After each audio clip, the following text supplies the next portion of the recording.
ఓం నమ శివాయ. ఓం నమో నారాయణాయ.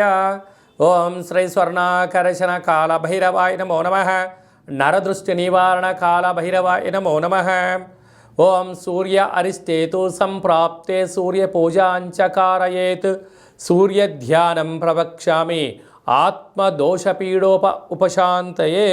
హరి ఓం. మా ఛానల్కి స్వాగతం. చూస్తున్న వీక్షకులకు ప్రేక్షకులకు ప్రియ కాళభైరవ భగవద్బంతులకి స్వాగతం పలుకుతూ మమ్మల్ని ఎంతగానో ఆదరిస్తూ ఉండబడినటువంటి ప్రియ సోదరీమణులకు అందరికీ కూడా సనాతన ధర్మ వీక్షకులకు సంరక్షకుల అందరిపైనను రథసప్తమి అనగా సూర్యుడి యొక్క జయంతి సందర్భంగా అందరికీ నిండు నూరేళ్ల ఆయురారోగ్యాలను ప్రసాదించాలని, ఎవరికి కంటి సమస్యలు, దేహ సమస్యలు, ఆత్మ సమస్యలు, అనారోగ్య సమస్యలు వాళ్ళకు రాకుండా సంపూర్ణ ఆయురారోగ్యాలు ప్రసాదించాలని సూర్యభగవానుని వేడుకుందాం. ద్వాదశ రాశుల్లో గ్రహ గమనాన్ని ఒకసారి వీక్షింపచేద్దాం.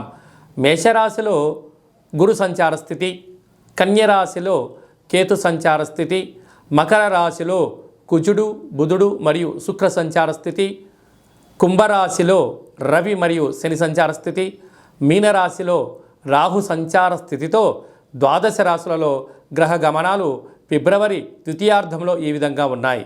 అలాగనే 21వ తారీఖున బుధుడు కుంభరాశిలోకి సంచారం చేయడం వల్ల అక్కడే ఉండబడినటువంటి రవి భగవానుడితో బుధుడు కలిసి ఉండడం వల్ల బుధాదిత్య రాజయోగము అంటారు. ప్రభుత్వ ఉద్యోగం ప్రయత్నం చేసేటువంటి వారికి ఇది చాలా మంచి కాలము అని చెప్పి గమనించాలి. కర్కాటక రాశి వారు రథసప్తమి సందర్భంగా రవి భగవానుని యొక్క ఆశీస్సులు ఎలా పొందాలో ఈ వీడియోలో సవివరంగా సంపూర్ణంగా తెలుసుకుందాం. కర్కాటక రాశిలో ఏ నక్షత్రాలు వస్తానగా పునర్వసు నక్షత్రంలోని చివరి పాదం 4వ పాదము, పుష్యమి నక్షత్రంలోని 4 పాదాలు, ఆశ్లేష నక్షత్రంలో 4 పాదాలను కలిపితే కర్కాటక రాశి. చాలామందికి పుట్టినటువంటి కాల సమయంలో డేటా బర్త్లు లేనటువంటి కారణం వలన పేరు యొక్క మొదటి అక్షరాన్ని అనుసరిస్తూ ఆ రాశిని తెలుసుకునే ప్రయత్నం అవుతుంది. అవి ఏ అక్షరం ఒకసారి పరిశీలన చేద్దాం. హీ, హూ, హే, హో, డా, డి, డు, డే, డో అక్షరాల వారందరూ కూడా కర్కాటక రాశి జాతకులే. కర్కాటక రాశి యొక్క అధిపతి చంద్రుడు. వీరికి ఒకవైపు అష్టమస్థాన శని సంచార స్థితి జరుగుతున్న విషయం తెలిసినటువంటిదే. కనుక ఈ అష్టమస్థాన శని సంచార స్థితిలో రవి భగవానుడి యొక్క ఆశీస్సులు వీళ్ళకు చాలా అవసరం. ఆరోగ్యం భాస్కరాదిత్యేత్ అని చెప్తారు. కనుక వీలైనంత వరకు సముద్ర స్నానం, నదీ స్నానం, లేకపోతే ప్రతిరోజు స్నానం చేసిన తర్వాత సూర్య భగవానుడికి అర్ఘ్యం వదిలేయడం.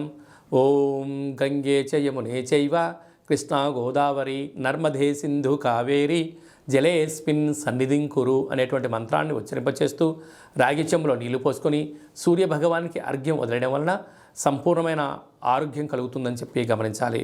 కనుక ఆ రోజు నవగ్రహాల్లో సూర్య భగవానునికి తెలుపు పుష్పాల చేత కానీ లేకుంటే ఎర్రటి మందారాల చేత కానీ అర్చన చేయడం వలన ప్రశాంతత, మనశ్శాంతి కలుగుతుందని చెప్పి గమనించాలి. అలాగే తృతీయంలో కేతువు ఉండడం వలన తల్లిదండ్రుల మాట, గురువుల మాట వినడం ధర్మము, విజయానికి సోపానం అని చెప్పి గమనించాలి.